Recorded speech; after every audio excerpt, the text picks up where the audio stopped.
प्रिय विद्यार्थियों, कैसे हैं आप लोग। आज के वीडियो में हम क्लास 12 केमिस्ट्री चैप्टर 1 विलयन का मोस्ट इंपॉर्टेंट टॉपिक को पढ़ने वाले हैं। बहुत ही मजेदार टॉपिक है। तो दोस्तों, आज के वीडियो में हम विलयन के हिमांक में अवनमन को सबसे सरल तरीके से समझेंगे।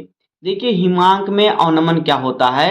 हिमांक में कमी जो होता है, हिमांक में होने वाली कमी ही हिमांक में अवनमन है। तो देखिए, हिमांक में अवनमन पढ़ने से पहले आपको ये जानना जरूरी है कि हिमांक क्या होता है। जब आप हिमांक जानेंगे कि हिमांक क्या होता है, तभी तो आप जान पाएंगे कि हिमांक में कमी क्या होती है। पहले आइए समझ लेते हैं हिमांक क्या होता है। पहले हिमांक को हम पढ़ेंगे, उसके बाद हम हिमांक में अवनमन को पढ़ेंगे। तो यहाँ पर डालते हैं हिमांक क्या होता है। तो पहले हिमांक की हम परिभाषा लिख लेते हैं, उसके बाद आपको बताते हैं कि हिमांक क्या होता है, उसके बाद हिमांक में अवनमन क्या होता है। तो देखिए, हिमांक क्या होता है। वह ताप वह ताप जिस पर कोई द्रव जम जाता है, यानी ठोस अवस्था में आ जाता है, वह ताप जो होता है उस द्रव का हिमांक होता है। तो इस या तो आप अलग तरह से लिख सकते हैं कि जिस ताप पर द्रव का वाष्प दाब ठोस के वाष्प दाब के बराबर हो जाता है, उस ताप को उस द्रव का हिमांक कहते हैं। तो मैं आपको दोनों परिभाषा बताऊंगा, जो आपको सरल लगे उसी को आप याद कर लीजिएगा। तो देखिए, हिमांक क्या होता है। जिस ताप पर, यहां पे हम लिखेंगे, जिस ताप पर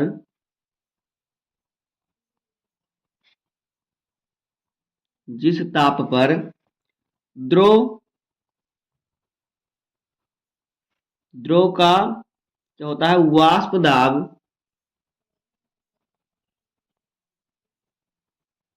द्रव का वाष्प दाब क्या होता है, ठोस के वाष्प दाब के बराबर हो जाता है। ठोस के वाष्प दाब के बराबर हो जाता है।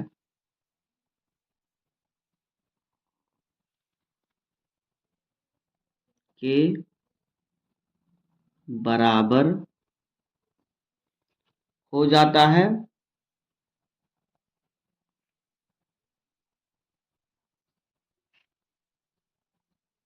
वह क्या होता है, उस ताप को उस द्रव का हिमांक कहते हैं।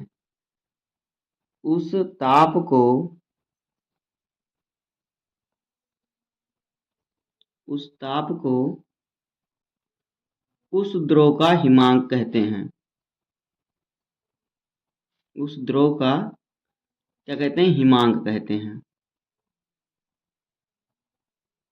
हिमांक कहते हैं। तो आप ऐसा भी लिख सकते हैं, और अगर आप और सरल तरीके से लिखना चाहें, देखिए, हिमांक क्या होता है कि जिस ताप पर द्रव का वाष्प दाब ठोस के वाष्प दाब के बराबर हो जाता है, उस ताप को उस द्रव का हिमांक कहते हैं। अगर आपको ये थोड़ा कठिन लग रहा हो तो आप ऐसा भी लिख सकते हैं कि वह ताप जिस पर कोई द्रव जम जाता है, यानी बर्फ बन जाता है, ठोस अवस्था में आ जाता है, वह होता है, वह द्रव जो ताप होता है उस द्रव का हिमांक होता है। तो उसको भी हम लिख देते हैं, जिससे कि आपको दोनों परिभाषाएं मालूम रहे। अगर आपको यह ना ए ना याद रहे तो आपको दूसरा वाला याद रहेगा। तो यहां पे हम लिख देते हैं कि वह ताप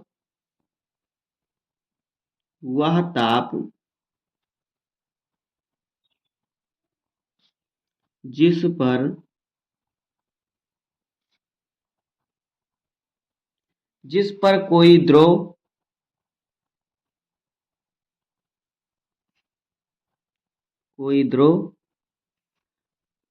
क्या हो, ठोस अवस्था में परिवर्तित हो जाता है। जिस पर कोई द्रव ठोस अवस्था में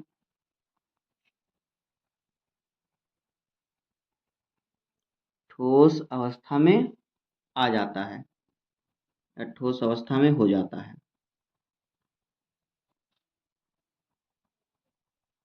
हो जाता है, वह ताप क्या होता है, उस द्रव का हिमांक होता है। उस ताप को उस द्रव का हिमांक कहते हैं। उस द्रव का क्या कहते हैं, हिमांक कहते हैं, या हिमांक होता है।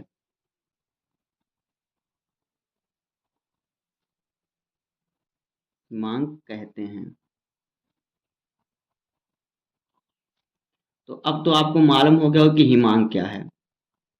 वह ताप जिस पर कोई द्रव ठोस अवस्था में हो जाता है, उस ताप को उस द्रव का हिमांक कहते हैं। जैसे कि हमारा जल है, जो पानी है H2O है, वो क्या है, वो जल है तो द्रव अवस्था में है। तो देखिए उसका हिमांक क्या है, जब वो 0 डिग्री सेल्सियस पर रहेगा तो क्या रहेगा, तो बर्फ में जम जाएगा। यानी कि जो जल का हिमांक है 0 डिग्री सेल्सियस है। जब हम जल को 0 डिग्री सेल्सियस पर लेके जाएंगे, ठंडा करेंगे, तो क्या हो जाएगा, वो जमकर बर्फ हो जाएगा। तो बर्फ का जो जल का हिमांक है 0 डिग्री सेल्सियस है। अब हम समझते हैं कि जो है हिमांक में अवनमन क्या होता है। देखिए आइए समझते हैं हिमांक में अवनमन क्या होता है। तो दोस्तों देखिए हिमांक में अवनमन क्या होता है। देखिए हिमांक में होने वाली जो कमी होती है वही होता है हिमांक में अवनमन। अवनमन का अर्थ होता है कमी। तो हिमांक में जो कमी होती है वही होता है हिमांक का अवनमन। तो इसकी परिभाषा हम लिखेंगे कि शुद्ध विलायक में आवासशील पदार्थ मिलाने पर विलयन के हिमांक में जो कमी होती है वही होता है हिमांक में अवनमन। तो आइए इसको लिखते हैं, फिर इसको हम चित्र के द्वारा समझेंगे, उसके बाद इसके सूत्र को समझेंगे, इसके बाद इस पर हम एक न्यूमेरिकल सॉल्व करेंगे। तो देखिए हिमांक में अवनमन क्या होता है, पहले इसकी हम परिभाषा लिख लेते हैं, उसके बाद हम इसको समझेंगे। तो देखिए शुद्ध विलायक में यहाँ पे हम लिखेंगे, शुद्ध विलायक में, शुद्ध विलायक में, विलायक में अवाष्पशील,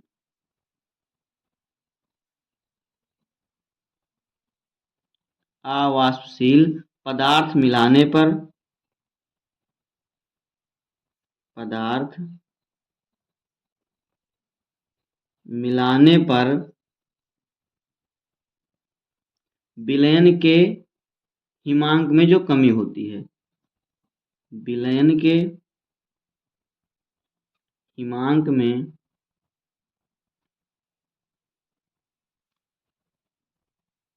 क्या होती है, विलयन के हिमांक में कमी होती है, कमी होती है। और जो कमी होती है उसे क्या कहते हैं, उसे उस विलयन का हिमांक कहते हैं, सॉरी, उसे उस विलयन के हिमांक में अवनमन कहते हैं, उसे उसका हिमांक में अवनमन कहते हैं, उसे उसका विलयन का हिमांक में अवनमन कहते हैं, विलयन का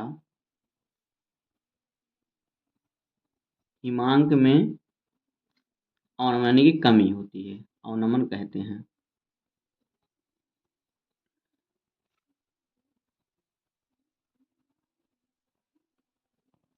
अवनमन कहते हैं। तो देखिए क्या होता है हिमांक में अवनमन, शुद्ध विलायक में अवाष्पशील पदार्थ मिलाने पर विलयन के हिमांक में जो कमी होती है उसे क्या कहते हैं, उस विलयन का हिमांक में अवनमन कहते हैं। देखिए इसको हम आपको चित्र के द्वारा समझाते हैं। मान लीजिए यहाँ पे हमारा क्या है, कोई बर्तन है।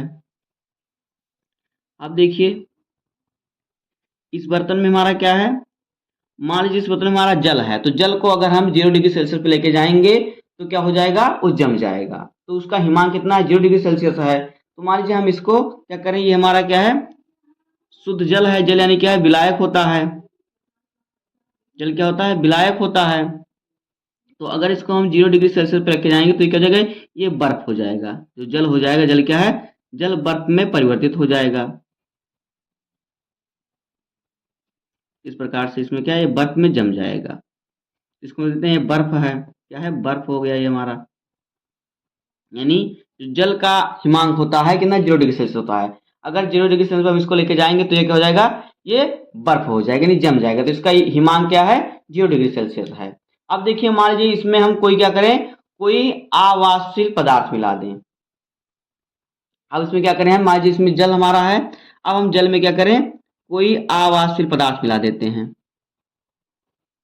जैसे कि ये हमारा क्या है, जल है। मान लीजिए इसमें हमारा जल है, तो देखिए जल का हिमांक कितना होता है, 0 डिग्री सेल्सियस होता है। अगर इसमें हम क्या करें, इसमें कोई हम अवाष्पशील पदार्थ मिला दें, इसमें हम चीनी मिला देते हैं। इसमें हमारा क्या था, पहले इसमें हमारा जल था जो रेड कलर का था, हमारा मान लीजिए जल है। हमने इसमें क्या किया, चीनी मिला दिया। इस प्रकार से हमने इसमें देखिए क्या क्या हमने इसमें इस प्रकार से हमने इसमें क्या चीनी मिला दिया।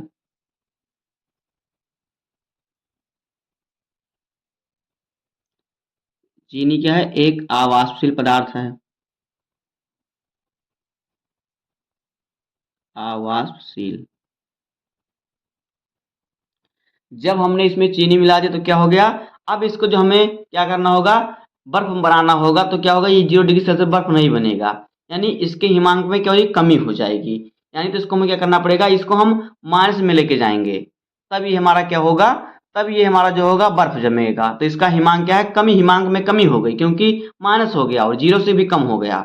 तो इसमें जब हमारा जल था तो हमारा जल का हिमांक 0 डिग्री सेल्सियस होता है, यानी 0 डिग्री सेल्सियस पर हमारा जो जल बर्फ बन जाता है। अब हमने इसमें चीनी मिला दिया, तो अगर इसको हमें क्या है बर्फ में जमाना होगा तो क्या होगा देखिए, तब इसको क्या करना पड़ेगा, तब इसको जो हमारा 0 से भी हमें नीचे लेके जाना पड़ेगा। जैसे कि मान लेते हैं हम माइनस में ले जाते हैं, माइनस कितना, 0.1 डिग्री सेल्सियस हमने क्या किया, माइनस में लेके गए। तो देखिए जब हम इसको माइनस में लेके गए तो इसमें जो कमी है, यानी कि 0 से भी कम है, तो जो कमी इसमें है यही क्या है, हिमांक में अवनमन है। जब हमारा शुद्ध जल रहेगा, शुद्ध विलायक रहेगा, तो क्या हमारा है, हिमांक है। इसका हिमांक कितना है, जल का हिमांक होता है 0 डिग्री सेल्सियस। अब हमने इसमें क्या किया, चीनी मिला दिया, आवासीय पदार्थ है। अब हम चीनी मिलाएंगे तो इसके हिमांक में कमी हो जाएगी, यानी इसको हम 0 से भी नीचे करना पड़ेगा इसका तापमान, तब ये बर्फ जमेगा। तो ये जो कमी आई है, ये हिमांक में अवनमन। देखिए जो हिमांक में अवनमन होता है इसे हम कैसे प्रदर्शित करते हैं, तो देखिए इसे प्रदर्शित कैसे करते हैं हम यहाँ पे देखिए, इसे कैसे प्रदर्शित करते हैं, डेल्टा टी एफ से इसे क्या करते हैं, प्रदर्शित करते हैं।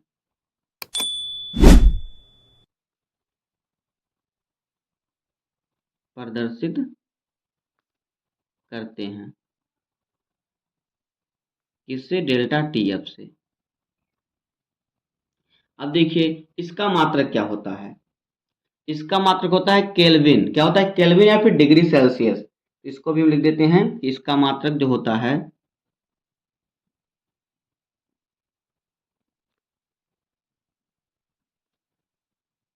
इसका मात्रक डिग्री सेल्सियस या फिर केल्विन होता है। क्या, केल्विन होता है।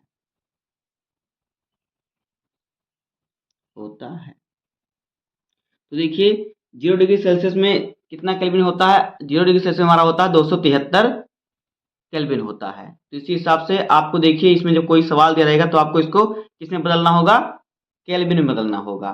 तो देखिए हम इसके सूत्र को लगा लेते हैं, सूत्र इसका कैसे निकलेगा। तो देखिए जो हिमांक में अवनमन होता है ये मोललता के समानुपाती होता है। तो उसी को हम यहाँ पे लिखेंगे, यहाँ पे हम लिखेंगे जो हिमांक में अवनमन होता है, क्या होता है,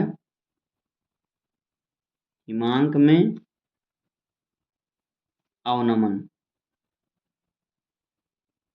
क्या होता है, समानुपाती होता है। किसके समानुपाती होता है, मोललता के, मोललता के समानुपाती होता है। देखिए हिमांक में अवनमन को हम डेल्टा टी एफ से प्रदर्शित करते हैं और समानुपाती का चिन्ह लगाएंगे, और मोललता को हम एम डैश से प्रदर्शित करते हैं।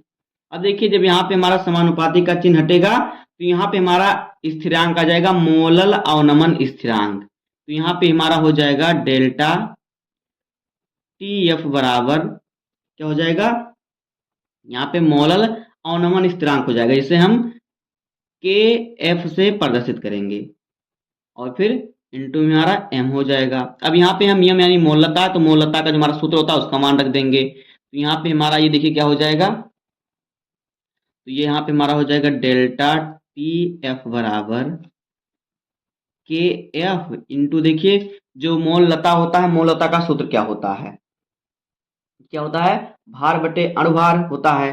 तो भार हमारा क्या होता है, स्मॉल डब्लू, और गुणे में हमारा 1000 रहेगा, और बटे में क्या है देखिए एम, यानी कि जो अणुभार होता है, और जो कैपिटल डब्ल्यू यानी कि विलायक का भार, ये ग्राम में रहेगा।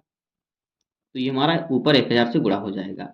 तो ये होता है हमारा सूत्र किसका, जो हिमांक में अवनमन होता है उसका सूत्र होता है। तो आइए हम देख लेते हैं इसका जो जो हमने लिखा है इसका क्या क्या मतलब है। तो आइए इन सभी का हम जो है मतलब आसान तरीके से लिख लेते हैं कि हिमांक में अवनमन क्या है इसमें, और मोलल मोलल अवनमन स्थिरांक क्या है इसमें। तो इन सभी को हम क्या करते हैं आसान भाषा में आइए लिख लेते हैं। तो देखिए यहाँ पे जो हमारा है यहाँ पे हम लिख लेते हैं, थोड़ा ऊपर करके लिख लेते हैं। देखिए यहाँ पे जो हमारा है डेल्टा टी एफ, ये क्या है, जो डेल्टा टी एफ है ये क्या है, ये है हिमांक में अवनमन, हिमांक में अवनमन, अवनमन। और फिर देखिए यहाँ पे जो हमारा के एफ है वो क्या है, यहाँ पे देखिए जो के एफ है ये क्या है, ये है, ये हमारा क्या है, ये हमारा है जो के एफ है ये क्या है, यहाँ पे देखिए जो के एफ है ये है मोलल अवनमन स्थिरांक। क्या है, मोलल अवनमन स्थिरांक। तो ये हो जाएगा मोलल या फिर मोलल अवनमन स्थिरांक। उसके बाद देखिए यहाँ पे हमारा क्या है, उसके बाद हमारा जो स्मॉल डब्लू है, स्मॉल डब्लू क्या है, विलेय का भार है। तो स्मॉल डब्लू जो है क्या है, विलेय का भार है, विलेय का भार। और फिर देखिए यहाँ पे जो हमारा स्मॉल एम है ये क्या है, स्मॉल एम हमारा क्या है, ये है विलेय का अणुभार, विलेय का क्या है, अणुभार है, अणुभार।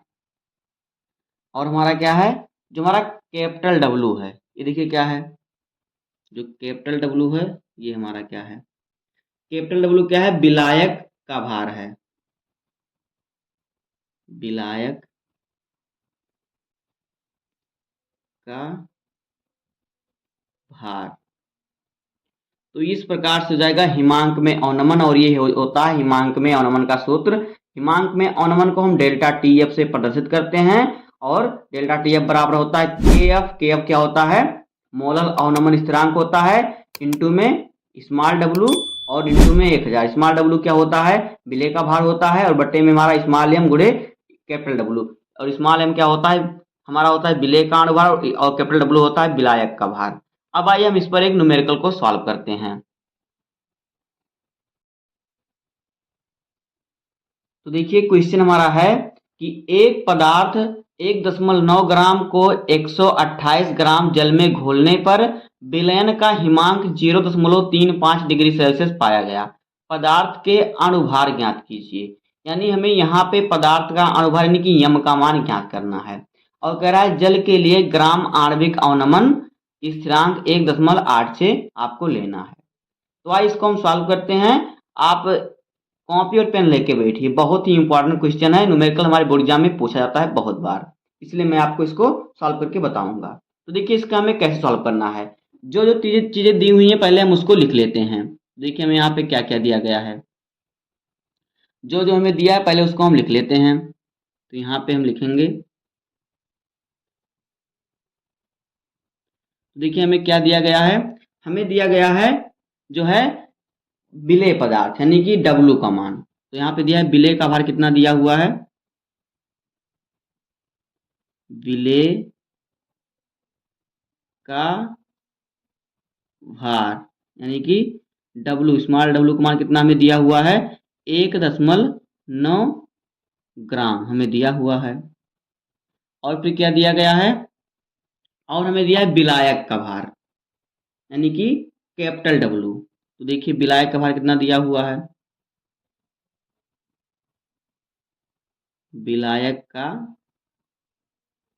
भार यानी कि कैपिटल डब्लू कितना दिया हुआ है, 128 ग्राम।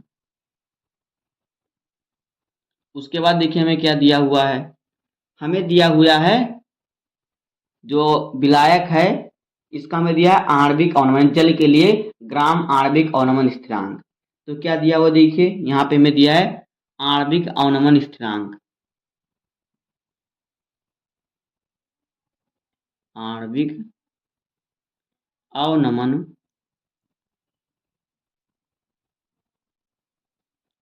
स्थिरांक यानी कि KF का मान, KF का मान कितना दिया हुआ हमें 0.35 डिग्री सेल्सियस, इतना हमें सॉरी इसका हमें दिया हुआ है 1.86 ये हमें दिया है आणविक अवनमन। उसके बाद देखिए विलयन का हिमांक कितना दिया हुआ हमें, जो हिमांक है हमें दिया हुआ है 0.35। तो इसको भी हम लिख लेते हैं कि विलयन का हिमांक, विलयन का हिमांक कितना दिया हुआ है 0.35 डिग्री सेल्सियस। ये सभी चीजें हमें दी हुई हैं। तो देखिए हमें ज्ञात क्या करना है, हमें जो है अणुभार ज्ञात करना है, विलेय का अणुभार हमें ज्ञात करना है। देखिए हमें क्या करना है, विलेय का अणुभार यानी m का मान हमें ज्ञात करना है, विलेय का अणुभार यानी कि स्मॉल m का मान हमें जो है ज्ञात करना है। देखिए हिमांक में जो अमन होता हिमांक, विलयन का हिमांक क्या है डेल्टा TF। तो यहाँ पे रहेगा क्या, यहाँ पे हम इसकी जगह डेल्टा TF यहाँ पे लिख सकते हैं, तो यहाँ पे नहीं तो यहाँ पे लिख देते हैं डेल्टा TF। अब देखिए हम अब सूत्र का प्रयोग करेंगे, तो यहाँ पे सूत्र हमारा क्या होता है, जो है हिमांक में अवनमन का सूत्र क्या होता है। देखिए हिमांक में अवनमन का जो सूत्र होता है डेल्टा TF यानी कि हिमांक में अवनमन बराबर क्या होता है, KF हमारा जो है स्थिरांक है, जो है हिमांक का अवनमन स्थिरांक है। उसके बाद देखिए हमारा क्या रहेगा स्मॉल w और फिर इंटू में 1000 और बटे में हमारा क्या रहेगा स्मॉल m और गुणे कैपिटल W। जहाँ पे देखिए डेल्टा TF जो है हिमांक में अवनमन है, KF जो है अवनमन स्थिरांक है और स्मॉल w जो है विलेय का भार है और m जो है विलेय का अणुभार है और कैपिटल W जो है विलायक का भार है। तो इसी पर हम सभी मान को रख देंगे तो हमारा जो है इसका जो है अणु m का मान हमें ज्ञात हो जाएगा। तो देखिए पहले हम थोड़ा इसको मान रख देते हैं। तो डेल्टा TF का मान कितना हमारा है 0.35, तो यहाँ पे रखेंगे 0.35 और फिर देखिए आगे हमारा क्या है KF का मान हमें कितना दिया हुआ है और हमें कितना दिया, जल का जो हमारा आणविक अवनमन है 1.86 दिया हुआ है और फिर विलेय का भार 1.9 ग्राम दिया हुआ है और हमारा रहेगा 1000 बटे में देखिए हमारा क्या हो जाएगा m का मान हमें ज्ञात करना और कैपिटल W का मान हमें कितना दिया है 128 ग्राम, 128 ग्राम। आगे इसको हम सॉल्व करेंगे तो देखिए हम क्या करेंगे, इसमें तिरछा गुणा कर लेते हैं, इसमें हम क्या करते हैं तिरछा गुणा कर लेते हैं। तो जब हम इसका तिरछा गुणा करेंगे देखिए क्या हो जाएगा, तो ये हमारा इधर देखिए क्या हो जाएगा, तो इधर यहाँ पे लिखते हैं हम, तो इधर हमारा हो जाएगा 0.35 गुणे m और गुणे 128 बराबर 1.86 गुणे 1.9 गुणे 1000। ये हमारा हो जाएगा जब इसका तिरछा गुणा करेंगे। अब आइए इसको हम थोड़ा आगे सॉल्व करते हैं। तो देखिए अब हम यहाँ पे क्या करते हैं, यहाँ से हम यम का मान निकाल लेंगे। तो देखिए यम बराबर हमारा क्या हो जाएगा, इन दोनों को हम उधर कर देंगे क्योंकि ये गुणे में है दोनों, तो उधर जाएंगे भाग में हो जाएंगे। तो यहाँ पे हमारा किस प्रकार से हो जाएगा, तो यहाँ पे देखिए हमारा m बराबर हो जाएगा 1.86 गुणे 1.9 और गुणे में 1000। देखिए दोनों गुणे में है तो इधर जाएंगे भाग में हो जाएंगे, तो ये बटे में इसके आ जाएंगे। तो यहाँ पे हो जाएगा 0.35 गुणे 128 ये हो जाएगा। अब देखिए इसको हम थोड़ा और सॉल्व करेंगे तो देखिए क्या हो जाएगा, यहाँ से देखिए हम काटेंगे अगर ये, तो देखिए क्या हमारा है, यहाँ पे हमारा कितना है, यहाँ पे हमारा है 128, कितना है ये हमारा 128 है, इधर इधर जो हमारा है कितना है 128 दिया हुआ है। तो देखिए जहाँ पे हमारा 128 दिया हुआ, अगर हम क्या करें, अगर हम देखिए ऊपर नीचे क्या करें गुणा करके दशमलव को हटा दें, क्योंकि यहाँ पे भी हमें दशमलव दिया है 2 अंक बाद और यहाँ पे भी हमें दशमलव क्या दिया है 2 अंक बाद। तो क्या करें, अगर हम ऊपर नीचे 100 से गुणा करेंगे तो दशमलव जो है हट जाएगा। तो आइए ऊपर नीचे हम 100 से गुणा कर लेते हैं। 100 से गुणा करते हैं ऊपर, 100 से गुणा करते हैं नीचे। तो यहाँ पे हमारा जो है ये बचेगा, देखिए कितना, ये हो जाएगा 186 और गुणे में 1.9 और गुणे में 1000, क्योंकि 100 का गुणा होगा तो दशमलव हट जाएगा। फिर यहाँ पे 100 गुणा होगा, यहाँ पे हमारा बचेगा बटे में 35 गुणे में 128, क्योंकि 100 का गुणा होगा 0.35 में, तो ये 35 हो जाएगा, दशमलव हट जाएगा। अब देखिए हमारा 128 और 186, तो यहाँ से हम इसको काट सकते हैं। तो 64 दूना होता है 128 और फिर देखिए 93 दूना होता है कितना, 186। 9 दूनी 18 और फिर 3 दूना में 6, इतना हो जाएगा। अब देखिए यहाँ पे हमारा क्या हो जाएगा, उसके बाद देखिए इसके बाद यहाँ से अगर हम थोड़ा इसको और आगे सॉल्व करेंगे तो देखिए ये हमारा यहाँ पे क्या होगा। इसके बाद देखिए हम इसको और थोड़ा आगे तक हम इसको सॉल्व करते हैं। तो देखिए यहाँ पे जो हमारा है 1.9 अभी बचा हुआ है, दशमलव में है, तो इसको भी हम दशमलव हटा लेते हैं गुणा करके। तो देखिए अगर हम ऊपर नीचे 10 से गुणा कर देंगे तो दशमलव हट जाएगा। तो देखिए यहाँ पे हमारा कितना बचा है, ये 64 बचा है और ये बचा है 93। तो यहाँ पे हमारा हो जाएगा, देखिए m बराबर, यहाँ पे देखिए 93 और हम 10 से गुणा कर देंगे। देखिए ऊपर नीचे अगर हम 10 से गुणा कर लेते हैं तो क्या होगा, तो यहाँ पे दशमलव हट जाएगा, तो ये गुणे में 19 हो जाएगा और फिर क्या हो जाएगा, यहाँ पे 1000 है तो ये 1000 रहेगा, 1000। और जब नीचे गुणा होगा तो इधर 35 है, इधर क्या है 35 है, इधर है 64। तो यहाँ पे देखिए 35 ऐसे 35 ही रहेगा और यहाँ पे 10 का गुणा हो जाएगा तो ये 640 हो जाएगा। अब यहाँ से 0 कैंसिल हो जाएगा। तो यहाँ पे देखिए हमारा कितना बचेगा, देखिए यहाँ पे हमने 0 कैंसिल किया तो हमारा बचा 100 और फिर से 64। तो इसे हम 32 दूना में 64 काट सकते हैं और 50 दूना में 100 काट सकते हैं। तो इधर हमारा कितना, ऊपर हमारा बचा 50 और नीचे हमारा कितना बचा 32। तो इसको यहाँ पे अगर हम थोड़ा और आगे इसको हम लिखते हैं तो हमारा ये कितना बचेगा, ये हमारा बचा 93 गुणे 19 और गुणे में 50 और बटे में 35 गुणे 32, 35 गुणे 32, इतना बचा। अब देखिए हम ऊपर वाला 93 गुणे 19 और गुणे 50 को, देखिए 93 का गुणा अगर हम 19 में करेंगे तो हमारा क्या बचेगा, यहाँ पे देखिए जब हम क्या करेंगे 93 का गुणा अगर हम 19 में करेंगे तो ये हमारा हो जाएगा 1767 और गुणे में 50, तो यहाँ पे हम लिख देंगे गुणे में 50 और बटे में देखिए 35 का गुणा 32 में जब हम करेंगे तो ये हमारा आएगा 1120। आप गुणा करके देख सकते हैं। अब देखिए 1767 में जब हम 50 का गुणा कर देंगे तो ये क्या आ जाएगा, तो ये हमारा आ जाएगा, देखिए ये कितना हमारा आएगा, तो ये हमारा आएगा 88,350 और बटे में 1120। अब देखिए 0 से 0 यहाँ पे कैंसिल हो जाएगा। जब हमारा 0 से 0 कैंसिल हो जाएगा तो हमारा क्या बचा, 8835 बटे 112। तो देखिए इसको भी हम आगे थोड़ा सॉल्व कर लेते हैं। तो देखिए तो यहाँ पे हमारा बचा m बराबर 8835 और बटे में 112। अब 112 का हम भाग देंगे 8835 में तो ये हमारा कितना आएगा, ये आएगा 78.88। तो यम का जो मान हो जाएगा ये हो जाएगा 78.88, ये हमारा यम का मान हो जाएगा 78.88, यानी जो विलेय का अणुभार होगा वो कितना होगा, 78.88 होगा। यम क्या होता है, विलेय का अणुभार होता है। दोस्तों यही हमारा हो जाएगा आंसर। तो बस आज की वीडियो में इतना ही। उम्मीद करता हूँ आपको वीडियो पसंद आया होगा। अगर आपको वीडियो पसंद आए तो वीडियो को लाइक कर दीजिए, चैनल पे नए हैं सब्सक्राइब कर दीजिए, बेल आइकन को प्रेस कर दीजिए, क्योंकि बोर्ड एग्जाम के हर सब्जेक्ट का हर इंपॉर्टेंट टॉपिक का वीडियो आपको इस चैनल पर डेली मिलता रहेगा। तो मिलते हैं किसी नेक्स्ट वीडियो में, तब तक के लिए धन्यवाद, जय हिंद।